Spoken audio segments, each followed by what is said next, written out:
Yo, gang. What's up? It's Trollbot.exe, and welcome back to Trollbot Studios. Today, after a while, I am focusing on Kamen Rider Black, and possibly Black RX if we have time. So, let's get into this video with that good old recap. Yee! Shortly after Super 1 finished airing, a group of fans made revival festivals, which featured screenings of old episodes. This inspired Toru Hirayama to begin work on a new series with Shotaro Ishinomori.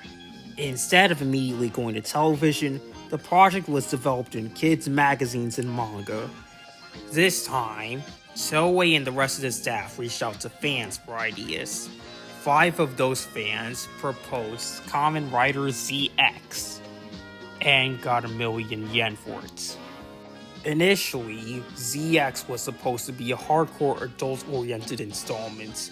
However, ZX went a more traditional route and debuted in a TV special, Birth of the 10th Kamen Riders Altogether, which failed to guarantee rights for a new series. And so, this is where we left off. In one last attempt to bring Kamen Rider back to television. Will Hirayama and Ishimori be successful?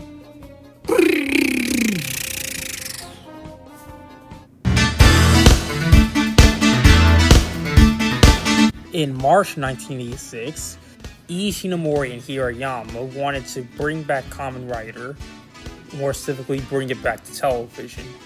So, they proposed, have you seen the Kamen Rider? This was to rehash the worldview of the original series, using the latest technology. And it focuses on a protagonist named Ryu Kazamatsuri.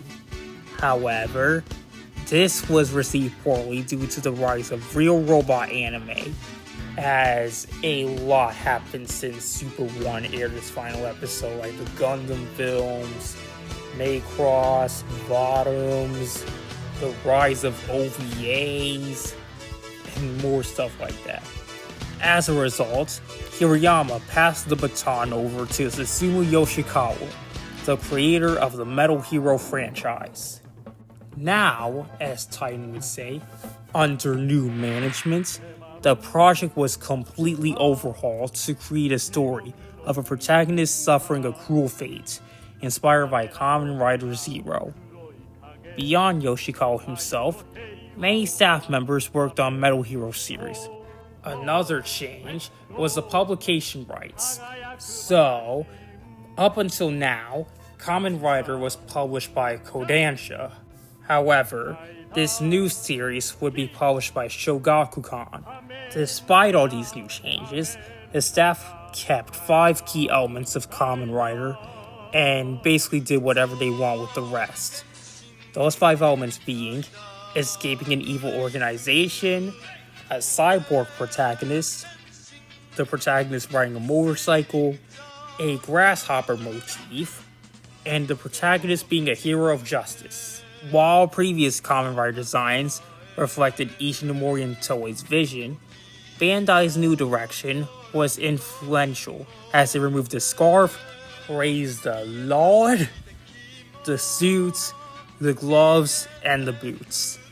Now, instead of looking like a costume, the design was now more biological, and like an exoskeleton. As a result, this design influenced succeeding riders.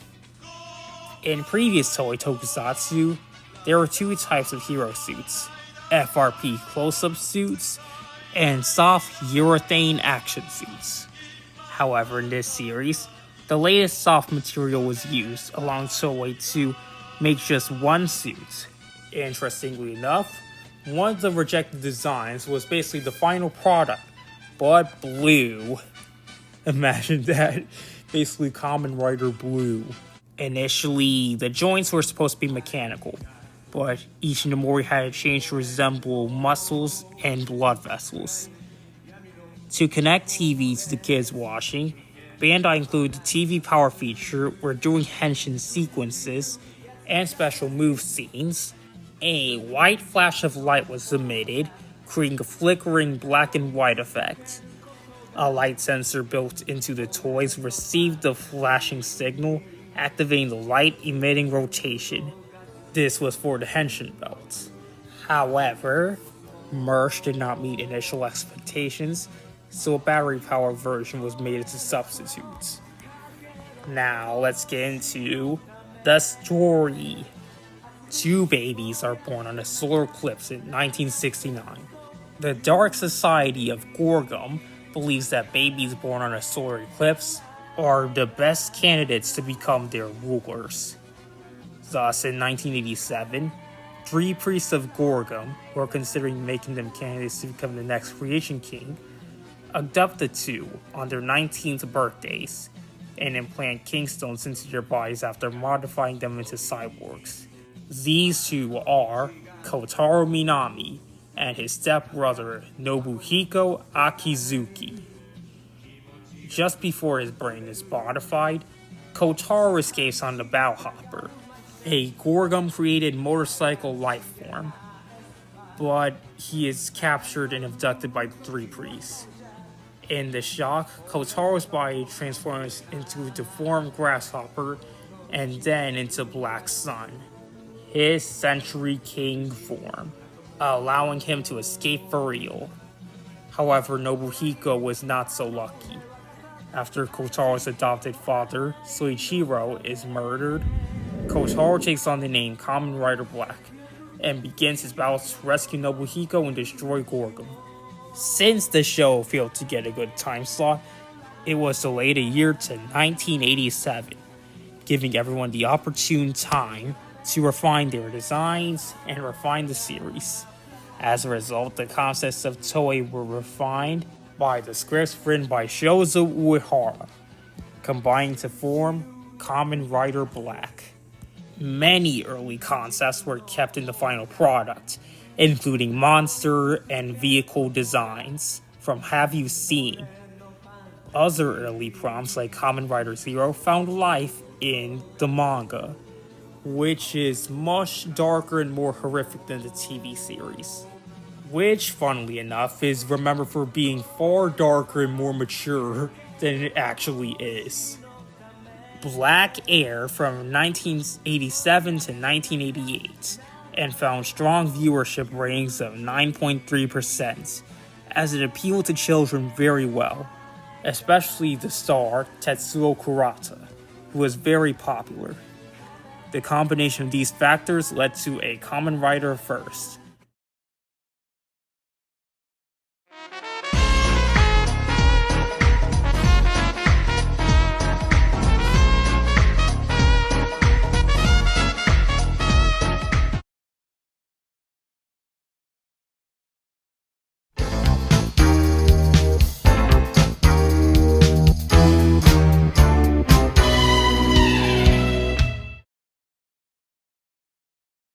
A direct sequel.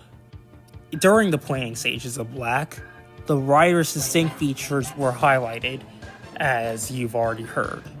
However, for the sequel, the design was remade. The new elements were conscious of Toei's Super Sentai and Metal Hero series that were airing at the time. This would also be the last Rider to be shot in 16mm film. As a result of the new vision, the new show adopted attacks using weapons like swords and guns for the first time since Kamen Rider X. Though even X Rider didn't use weapons to the extent Black RX did.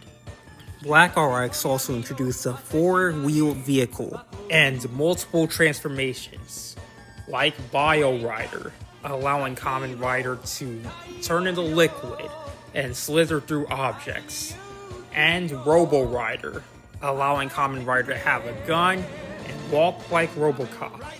Kotaro Minami also gets a much lighter personality in order to make him fun for all audiences. These changes gain mixed reception from the staff. Minami is also the only character from Black to return in this show, although Shadow Moon appears in a couple of episodes as a guest star. Now, the story. 6 months have passed since the defeat of Gorgum. Kotaro Minami has moved on to live with his uncle and his family, the Sahara family, and became their personal helicopter pilots. One day, while receiving reports of a monster, Kotaro was kidnapped by the Crisis Empire from the monster world. Their general, Jark, demanded Kotaro be a vanguard for Crisis, which he naturally refused and got depowered as a result. How ironic. Luckily, Kotaro's Kingstone soaked up some sunlight, mutating Kotaro into Kamen Rider Black RX. Also, the Battle Hopper evolved to become Acrobatter. Thus, Kotaro began fighting against Crisis. The show ran from 1988 to 1989 for 47 episodes and earned average ratings of 9.3%. At the endgame, all 10 previous writers appeared as a result of a statement that no more writers will be made, and orders from toy makers and publishers. This was also meant to serve as a transition to a manga featuring all 11 writers. While there was some negative reactions, not the least of which being from Shinichiro Shirakura, a future producer of Kamen Rider, who thought that the ending was so messily written that it inspired him to join Toei. And he also personally criticized Shigeru Okada, president of Toei at the time, on the ending. However, the plan was a success, given the sales boost, and it served as a stepping stone to Kamen Rider SD, which I'll talk about later. So, after RX, Kamen Rider officially halted production of any TV series for around a decade, only picking up with Kamen Rider Kuga in 2000. However, plans for a sequel did exist, as Ryohei Kobayashi auditioned to become the next writer. However, this sequel was cancelled, and instead, Kobayashi did the Black Ranger for 5-man. RX's time slot was also taken over by various programs, depending on the region and network. For sales purposes, the broadcast start time was moved forward and aimed at adult audiences. 6 years later, in 1995, Saban Entertainment adapted the show into the infamous Masked Rider series.